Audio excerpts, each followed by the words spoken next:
Welcome to our channel SSC prep.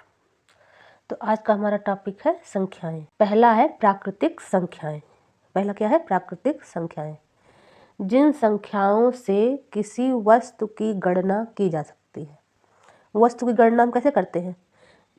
अभी कोई कहे गिनती करो वस्तु की, तो हम कहाँ शुरू करते हैं? 1 2 3 ऐसे गिनते हैं ना, 4 5 ऐसे जितनी वस्तु रहती है तो क्या होती है? हम कहाँ शुरू करते हैं? 1 से शुरू करते हैं और फिर जहाँ तक वस्तु रहती है उसको वहाँ तक गिनते हैं। तो इसमें कहने का मतलब है कि किसी वस्तु की गणना की जा सकती है। वो संख्याएं क्या है? वो संख्याएं क्या है? वो संख्याएं प्राकृतिक संख्याएं हैं। तो देखिए यहाँ पर यन इक्वल टू क्या है? 1 2 3 4 5 ऐसे कहाँ तक है? इनफाइनाइट तक है। तो ये संख्याएं क्या हो गई? ये प्राकृतिक संख्याएं, नेचुरल नंबर्स हो गई। या क्या हो गई? नेचुरल नंबर्स हो गई। तो प्राकृतिक संख्या क्या है?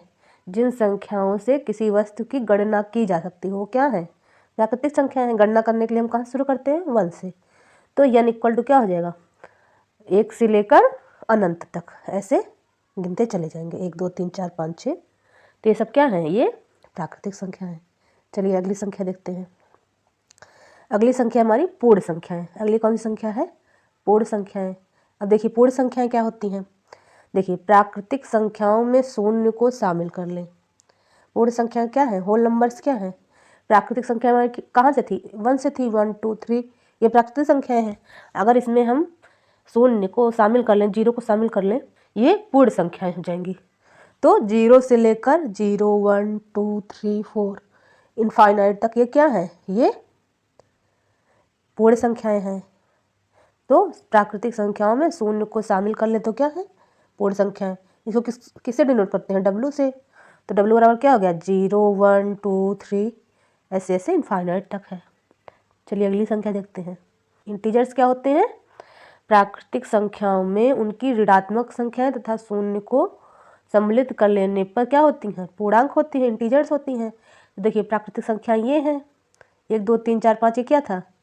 इनफाइनाइट तक। ये प्राकृतिक संख्याएं थी। इनकी ऋणात्मक क्या हो जाएंगी? -1 -2 -3 माइनस इनफाइनाइट तक हो जाएगा।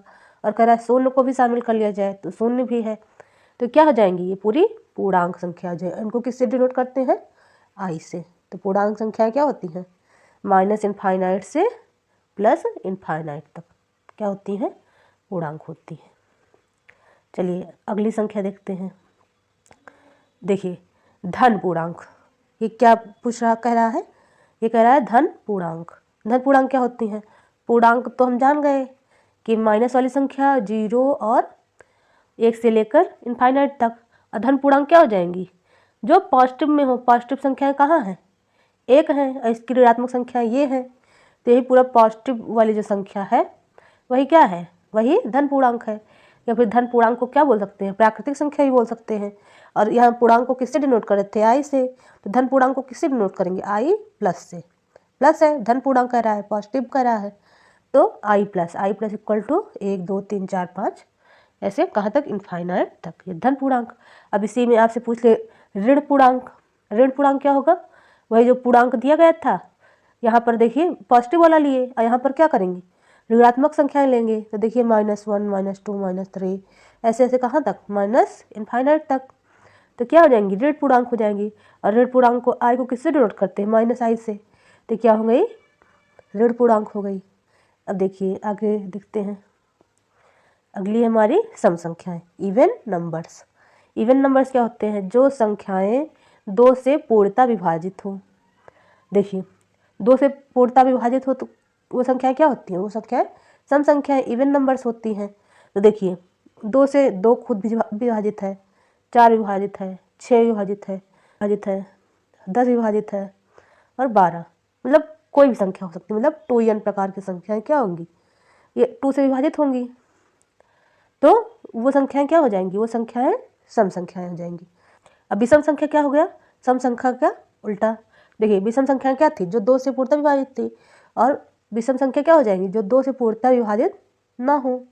देखिए 1 विभाजित है? नहीं है। 3 है। देखिए 3 में भाग करेंगे 2 से तो क्या हो जाएगा? 1 शेषफल बच जाएगा। 1 क्या बच जाएगा? 1 शेषफल बच जाएगा। तो उसी तरह ये पूर्णतः विभाजित नहीं है, विषम संख्याएं हैं। इसको क्या बोलते हैं इंग्लिश में? Odd number. इसको क्या बोलते हैं? Odd number. चलिए अगला देखते हैं, अभाज्य संख्याएं। अभाज्य संख्या क्या होती है? देखिए, वह संख्या जिसका एक तथा स्वयं के अतिरिक्त कोई गुणनखंड ना हो। अब गुणे एक, तो क्या है? एक तो खुद गुणनखंड है भाई, किसी भी संख्या में एक से गुणा हो सकता है, और स्वयं है। इसके अलावा गुणनखंड है? नहीं है। तीन, तीन देखिए, तीन तो स्वयं का गुणनखंड है ही, और केवल एक है, तो क्या है? ये अभाज्य संख्या है। अब देखिए, जैसे चार है, चार है, चार चार गुणनखंड हो जा रहा है। देखिए, दो दूना चार, दो एक हो जाएगा, तो इसका गुणनखंड कितना बच रहा है? हो रहा है दो गुणे दो, तो चार का गुणनखंड हो गया ना। लेकिन अगर अभी तीन का करेंगे तो क्या होगा? ये खुद ही होगा। ये देखिए, तीन का नम तीन, और फिर ये एक आ रहा है, तो इसका कहने का मतलब क्या है कि तीन गुणे एक। तो इसका कहने का मतलब है कि ये जो संख्याएं दी गई हैं, ये जो संख्याएं दी गई हैं उदाहरण में, इनका स्वयं गुणनखंड है, और उसके अलावा क्या है? एक, जो हर संख्या में गुणा रहता है। तो ये ऐसी संख्याएं क्या है जो केवल अपने आप से भाज्य हों, जो ऐसे आप कह सकते हैं जो संख्याएं केवल अपने आप से भाज्य हों, स्वयं से विभाजित संख्या, स्वयं से विभाजित संख्या, वो किसी और से विभाजित नहीं होती हैं, विभाजित संख्या। तो क्या हो गई? वो क्या हो गई? वो अभाज्य संख्या हो गई। अब देखिए, ये सब क्या है? स्वयं अपने सिवा किसी और से विभाज्य नहीं होंगी। दो दो से होगा, तीन तीन से होगा, पाँच स्वयं से होगा, 31 भी क्या हो जाएगा? स्वयं से ही होगा। तो ये सब क्या है? ये सब अभाज्य संख्या है। अब देखिए, देखिए नोट में क्या लिखा है? दो सबसे छोटी अभाज्य संख्या वह संख्या जिसका एक तथा स्वयं के अतिरिक्त अन्य गुणनखंड भी हो। तो देखिए, यहाँ पर क्या है? चार का गुणनखंड करेंगे तो दो गुणे दो, और एक इंटू रहता है सब में, तो एक इंटू हो गया। तो मतलब जिसका स्वयं के अतिरिक्त, अब चार का एलसीएम आप निकालेंगे तो ऐसे ही तो होगा, ये दो दो दो, तो दो गुणे दो हो गया, तो दो गुणे दो। इसी तरह 12 करेंगे, चार तीन 12, और चार को भी कैसे लिख सकते हैं? दो गुणे दो, तो ये इसका हो गया। 21 को करेंगे तो क्या हो जाएगा? 7 तिरक 21। तो ये सब क्या है? मतलब ये दूसरी संख्या से विभाजित हो रही हैं। ये क्या हो रही हैं? देखिए, 21 है तो 3 से विभाजित हो जाएगा पूर्ण, और 7 से भी पूर्णतः विभाजित हो जाएगा। तो इसके अलावा जो स्वयं के अतिरिक्त किसी और भी संख्या से विभाजित हो जाए तो वो क्या होंगी? वो भाज्य संख्याएं होंगी। मतलब जो एक से अधिक संख्या से विभाजित हो जाए वो क्या है? स्वयं के अतिरिक्त, वो भाज्य संख्या है। चलिए अब देखिए, यहाँ पर नोट में क्या कह रहा है? एक ना तो भाज्य संख्या है और ना ही अभाज्य संख्या है। यहाँ पर नोट में क्या कह रहा है? एक ना तो भाज्य संख्या है, भाज्य संख्या भी आपको ऊपर पढ़ा है ना, और ना ही अभाज्य संख्या है। एक क्या है? ना भाज्य संख्या है और ना अभाज्य संख्या है।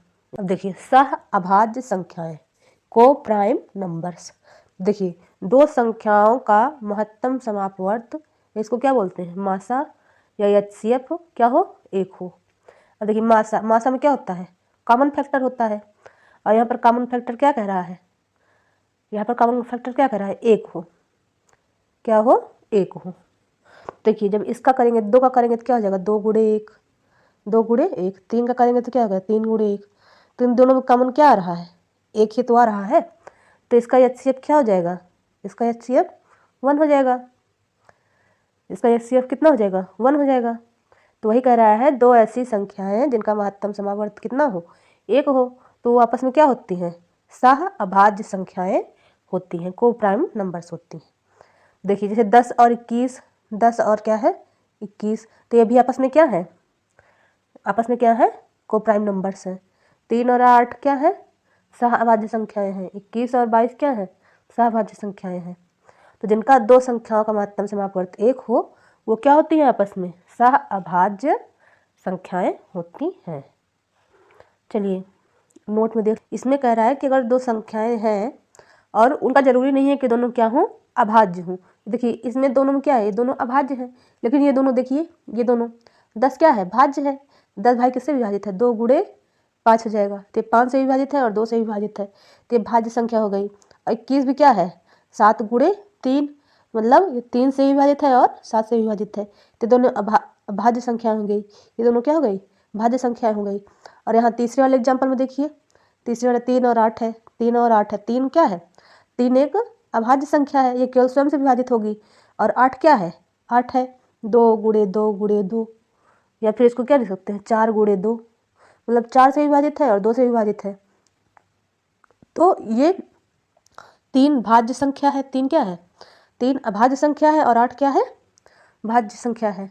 तो वही कह रहा है कि सभाज्य संख्याओं का अभाज्य होना आवश्यक नहीं हो सकती है, या फिर दोनों अभाज्य हो सकती हैं, या फिर दोनों भाज्य हो सकती हैं, या फिर एक अभाज्य हो सकती हैं, ये भाज्य हो सकती हैं। तो इस तरह हमारा ये अभाज्य संख्या कंप्लीट हो गया। चलिए अगला देखते हैं। अब देखिए परिमेय संख्याएं। परिमेय संख्याएं देखिए P अपान Q के रूप में व्यक्त किया जा सके। इसको कैसे व्यक्त किया जा सके? P अपान Q के रूप में, जहाँ P और Q क्या है? पूर्णांक संख्याएं हैं। पूर्णांक संख्या हम क्या बताए थे? माइनस वाली संख्या 0 रहता है और प्लस में सभी संख्याएं रहती हैं, और इधर माइनस में सब संख्याएं रहती हैं। तो क्या हो गई? मतलब सभी ऋणात्मक संख्याएं और शून्य और सभी धनात्मक संख्याएं वो क्या होती हैं? पूर्णांक संख्याएं। और ये P और Q क्या कह रहा है? दोनों क्या हो? पूर्णांक हो। लेकिन तथा इसमें एक शर्त है, Q does not equal to 0। ये जो नीचे वाली संख्या है Q जो है वो क्या है? Does not equal to 0। नीचे वाली संख्या जो है, हर में जो संख्या है वो क्या होनी चाहिए? 0 नहीं होनी चाहिए। वो क्या होनी चाहिए? 0 नहीं होनी चाहिए। वो 1 से लेकर इनफाइनाइट तक कोई भी संख्या पॉजिटिव मिल सकती है, वो निगेटिव में भी हो सकती है, -1 से लेकर -2 -3 ऐसे, लेकिन 0 नहीं होगी। 0 नहीं होगी। चलिए एग्जाम्पल देखते हैं। देखिए जैसे ये एग्जाम्पल है, तो इसमें क्या है? एग्जाम्पल में देखिए 13/5 ऊपर पॉजिटिव है, नीचे भी पॉजिटिव है, तो ये क्या है? ये पूर्णांक में है दोनों संख्याएं। भाई 13 क्या है?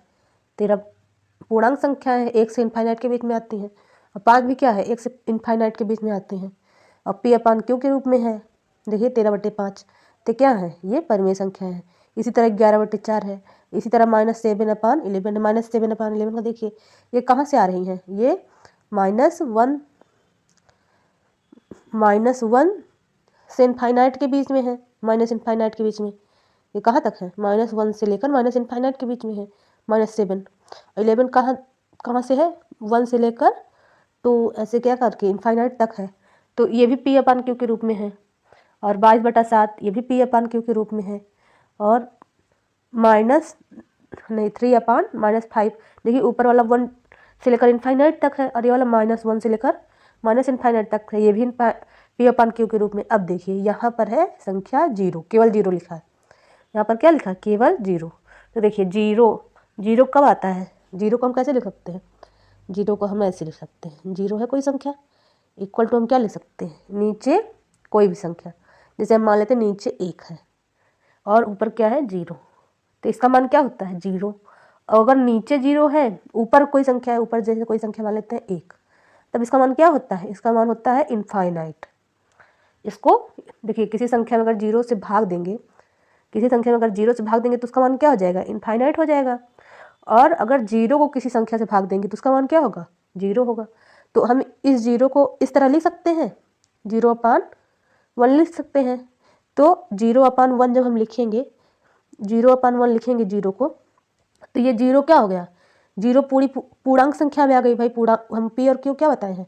पूर्णांक संख्याएं हैं, और जिसमें Q does not equal to 0 होना चाहिए। मतलब क्यों? 0 जो नीचे संख्या है, हर में जो संख्या है वो 0 नहीं हो सकती, और कोई भी संख्या हो सकती है। तो देखिए यहाँ पर 0 है? नहीं है। और लेकिन ऊपर वाले में 0 है, ऊपर वाले में क्या है? 0 है। लेकिन P के लिए बोला है कि 0 नहीं हो सकती, ऊपर वाली संख्या के लिए बोला है कि 0 नहीं हो सकती, नहीं बोला है। तो मतलब ऊपर वाली संख्या कुछ भी हो सकती है, माइनस मतलब ऋणात्मक संख्या भी हो सकती है, पॉजिटिव संख्या भी हो सकती है, और 0 भी हो सकती है। तो इसीलिए 0 क्या है? 0 एक परिमेय संख्या है। 0 क्या है? एक परिमेय संख्या, क्योंकि 0 को हम क्या कर सकते हैं? 0 को हम क्या कर सकते हैं? 0/1 के रूप में लिख सकते हैं, जहाँ Q does not equal to 0 है। ये क्या हो गया? P अपान Q के रूप में है। P upon Q equal to क्या है 0/1 है, और Q does not equal to क्या है 0 है, क्यू क्या है डज नॉट इक्वल टू 0 है। तो 0 क्या हो गई, 0 एक परिमेय संख्या है, 0 क्या है 0 एक परिमेय संख्या है। इसी तरह देखिए -10 है, -10 को भी क्या ले सकते हैं -10/1, तो भी क्या हो गया पी अपन क्यू के रूप में हो गया, तो ये भी क्या है परिमेय संख्या है। 8 है तो 8 को भी क्या लिख सकते हैं 8/1, तो ये भी क्या हो गया परिमेय संख्या हो गया। अब देखिए ये संख्या है 0.7 बार, ये कौन संख्या 0.7 बार। तो देखिए इस संख्या को हम लिखते हैं, इस संख्या को हम इस ऐसे लिख सकते हैं, देखिए 7 है, ये भी इसको आगे आपको पढ़ाया जाएगा। अभी याद 7/9, इस संख्या को कैसे लिख सकते हैं 7/9। तो ये देखिए ये संख्या हो गई पी, ये संख्या हो गई क्यू, तो पी अपन क्यू के रूप में हो गया। और 7 क्या है 1 से इनफाइनाइट के बीच में है, और 9 क्या है ये भी 1 से इनफाइनाइट के बीच में है। तो ये क्या हो गई Q does not equal to 0 है, यहाँ पर क्या है क्यू की जगह पर 9 है, तो ये क्या हो गई ये परिमेय संख्या हो गई। 0.7 बार क्या हो गया ये एक परिमेय संख्या है। ये क्या हो अच्छा इसको लिखते कैसे हैं 0.7 बार को, 0.7 बार को ऐसे लिखते हैं, ये 7 बार मतलब हुआ कि ये जो 7 है ये रिपीट है, मतलब आप इसको चाहे जितना बार भाग देंगे ये क्या होता जाएगा ऐसे रिपीट होता चला जाएगा। तो इसको किस रूप में लिखते हैं, फिर इसको इस रूप में लिखते हैं 7/9। इसी तरह ये वाली संख्या है, इसी तरह ये वाली संख्या है, इसको कैसे लिखते हैं 9 to 5 अपान कितने संख्या के ऊपर बार है 9, 3 संख्या के ऊपर बार है, तो यहाँ पर 3 बार क्या हो जाएगा 9 हो जाएगा बट्टा, ये संख्या भी क्या हो गई परिमेय संख्या के रूप में हो गई। तो वही यहाँ पर कहा गया है कि 0.7 बार क्या है आवर्ती दशमलव, इसको क्या बोलते हैं इसको आवर्ती दशमलव भिन्न बोलते हैं। तो ये भी क्या है परिमेय संख्या, मतलब आवर्ती दशमलव भिन्न में जो संख्याएं लिखी होती हैं वो क्या होती हैं वो परिमेय संख्या होती है। चलिए ये तो हो गई हमारी परिमेय संख्या। अब चलिए हमारा अगला टॉपिक है क्या अपरिमेय संख्या, इरेशनल नंबर्स। अब देखिए अपरिमेय हो गई, अपरिमेय मतलब जिसे परिमेय के रूप में ना व्यक्त किया जा सके, देखिए जिसे परिमेय के रूप में ना व्यक्त किया जा सके वो क्या है अपरिमेय है, इरेशनल है।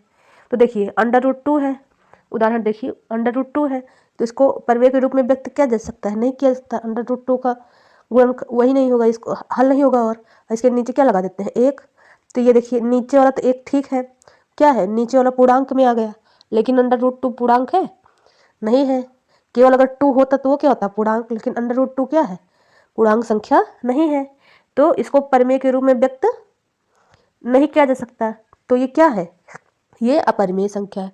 इसी तरह √5 है, इसी तरह ये क्या है ये क्या लिखा है ये लिखा है 6 ब्रैकेट 1/1/3। ये क्यूब रूट कैसे लिख सकते हैं इस तरह लिख सकते हैं, तो क्यूब रूट 6 ऐसे होगा, इसको परिमेय संख्या के रूप में व्यक्त कर सकते हैं नहीं कर सकते हैं, तो ये भी क्या हो जाएगी अपरिमेय संख्या हो जाएगी। इसी तरह -√3 है, तो ये भी अपरिमेय संख्या है।